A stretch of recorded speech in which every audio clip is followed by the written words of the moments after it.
Hey, breaking news, Malawi. Latest. Mmodzi so aphedwa so kuwa mkulu wa Bahambe mmodzi waomberedwa aphedwa usiku uno. Mkulu ameneyu dzina lake ndi Douglas Mfene. Douglas Mfene ndi mmodzi mwa anthu amene wakhala kuvutitsa kwambiri za match. Douglas Mfene yeyu ndi Jacinta Satana wamkulu amagwira ntchito chonchi. Douglas Mfene aomberedwa usiku uno akuchokera kotseka mashopu amasomalia. Ndipo apa patikuonetsani shopu imodzi imene anatseka nawo a Douglas Mfenewo. After uchoka kumene kuja atseka mashopu ambiri ndesiziwa kuti kodi chiwembuchi nchokuti kotseka mashopu kapena nchawo kokha poti pajatikati sayamba kukhapana zigawenga zija zipana. Nde sitikuziwa kuti kufa kwa Douglas Mfene ndikochokera kwa anthu obwera kapena okhoka. Koma tisanapitirire tisanafotokoze zambiri za mkulu ameneyu tangoonera video yawo ya lero zimene anapanga lero akutseka mashopu asanaomberedwe.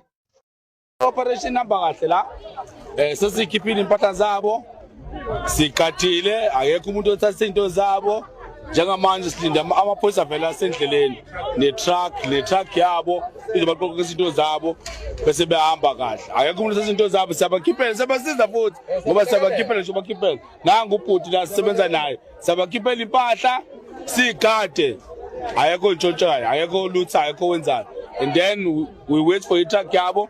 Bam. So yonke into yenziwa ngokusemthethweni. Yonke into isemthethweni akekho sokola naba nje labamili. Ulo nje kuphela sowakhuluma into ebhedayo. But ba right nje bonke. Nabo bayiphathi yethu but sokwenza sure ukuthi mwaona amene nda Douglas Mfene amene ndi mkulu wa match mmodzi wakuluakulu a match aomberedwa aphedwa kwawo ku Durban akufika ku nyumba kwawo usiku.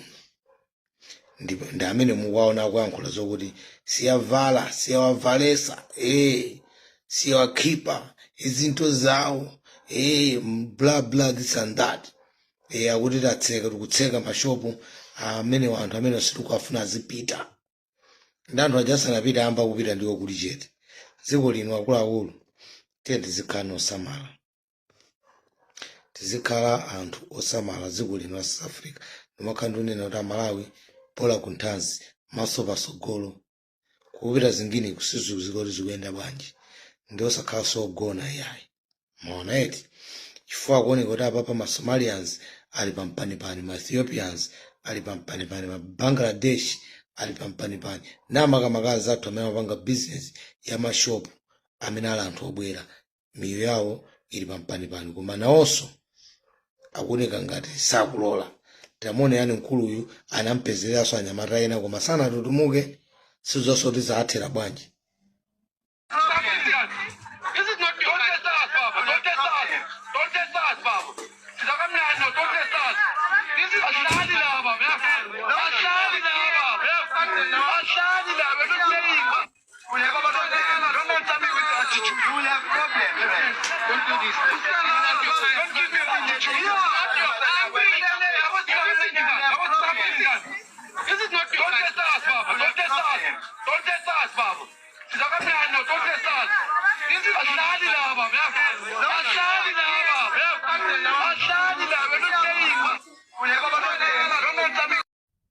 Ameneyo Somalia ampanikiza ndi Ethiopian kandi Bangladesh koma amene akupangira nyamatawo sikuona kuti zina zigwina kuzalowa kumbanda. Nde angizwe nsunu tanena kale kuti angizwe nsunu ayaka moto, angizwe nsunu akuona kuti sakulola. Komano zimachita angizwe nsunu zikusiyana ndi ena. Angizwe nsunu sakupita mmashopu matsekitsa mashopu asiya zimezi zakuti zimezi zazo zachibwana asiye anthu azipanga za business. Iwo adapita nati mafactory akuluakulu, makampani akuluakulu. Alright. Koma kamva zodandaula za anthu akateriwa aja amapita kwa mabwana anthu akudandaula chakuti. Sakune kuti thamangitsaniso ndi ma foreigners. Ngizwe nsunu sakupita pa factory kumane kuti foreigner achoke iye akufuna aone kuti condition ya anthu ogwira ntchito ikuyenda bwanji.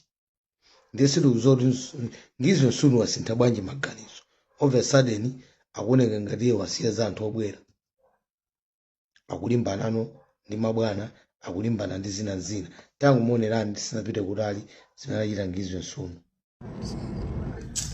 And then there are numerous complaints, and then telling all the staff members they are complaining that you swear them, you call them motherfuckers. No.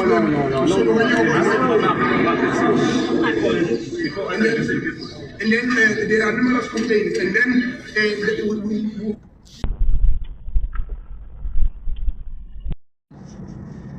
carry all of them lives. I understand that. And then now, and then when you call them motherfuckers, and then when you go upstairs, they get another motherfucker, to dispatch motherfucker, manager motherfucker, all those things. Why?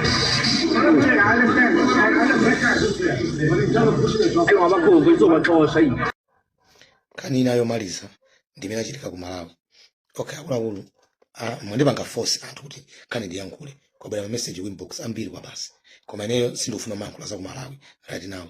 Ifa kuno kusoti ndi ntchito yakulu kuti tadziwisa Malawi mezi kuyendera, takuti tiunikirane tokatoka tithandizana amene tili kunjavi. Of course kusinda kwa boma la MCP kulola DPP ifeyo ineyo ndamenya nawo nkhondo pa Facebook kwamba. Mulali mupire ma video yanga back 2025. Ineyo panali anthu ngati achina vitu mbiko mumba amandipanga follow. Achina Gerald Kampanikiza amandipanga follow. Achina Chimondo Banda amandipanga follow. Achina Nkaka amandipanga follow. Achina Baba Malondera amandipanga follow. Nali munthu mmodzi sambe nali voko kwambiri kumenyera ufulu ndi ku Malawi anthu ziyende bwino. Okay, anthu choice yawo anapanga boma anasintha lalowa boma la DPP. Akuluakulu akuti anamiwa amangidwa. Anamiwa nali munthu mmodzi amene amenyerana ufulu okuti zinthu zisinthe Malawi kuja kule boma lina. Pano amanga. Izo amanga.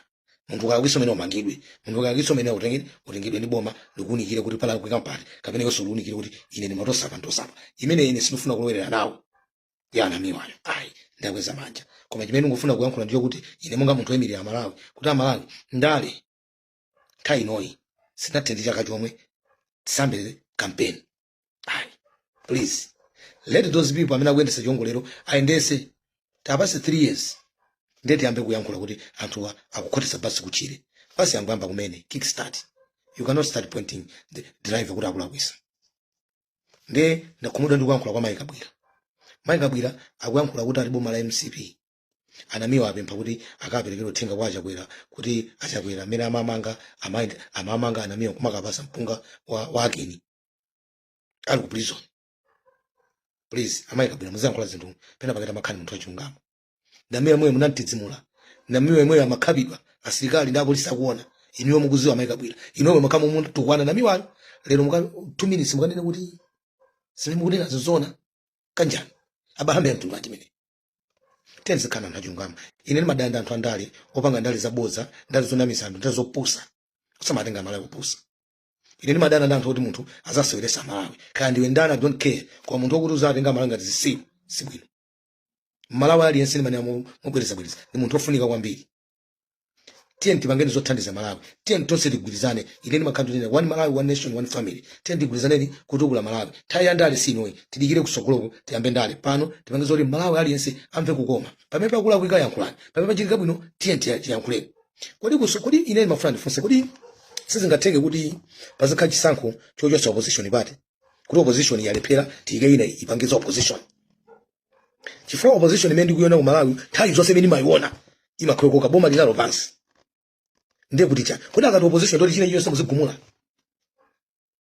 Sindu kunankhulira mbali kwa ndikufuna kuti kodi akati opposition ndi chani. Ine mungene okhala maso aboma pamene likuphonya. Osati kumali kokera pamene kuchita bwino, kumali kokera pansi. Kumafuna kuti pokapoka apunthwe ndemwe yankhule. No. Tenti unikiraneni tithandizane ngati Malawi. One Malawi, one family, one nation. Viva PMP, viva. Patsogolo Malawi, patsogolo. Ndamaliza ne King Kush, Kandala, kandevu za white, Kandala kandevu za gold. Ndimakonda na Malawi, ndipo ndizakhala pano kuyimirira Malawi paka na kalekale zikomo.